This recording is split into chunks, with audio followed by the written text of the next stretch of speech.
กินก๋วยเตี๋ยว100ร้านที่หาก็ต้องเบิกอุปกรณ์มื้อนี้เพราะว่าอุปกรณ์มาแล้ว อันนี้90 บาทร้านนี้พี่เคยไปกินแล้วแซ่บมื้อนี้ไปนวดหน้าฟังพุ่นแล้วก็ขับผ่านก็เลยได้ซื้อมานี่90 บาทกากหมูพูดนะน้ำซุปใส่บ่เคยกินนะนี่เธอแรกน้ำซุปใส่ออกเค็มซิมเบิงสมพอปะสมบ่พอเป็นอย่างเติมเข้าไปอีกของเจ้าของ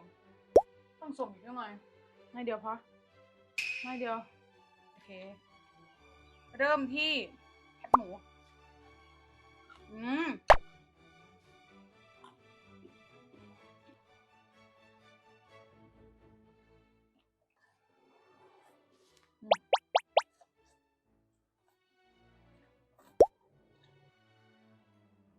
ร้านเขามีเนี่ยพร้อมนะเพื่อกินเนี่ยแล้วเนี่ยกับแบร์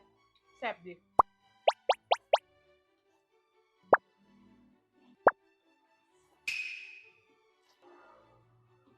เบิง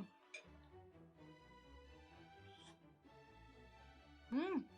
นุ่ม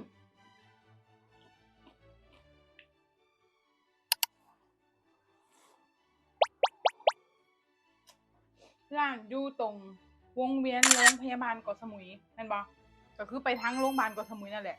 มันจะอยู่ใส่มือเข้าไปเบิดไกลอยู่เยื้องๆกับอันคนทรงเกาะสมุยถ้าเบิงร้านเดี๋ยวจะเป็นร้านต่อไป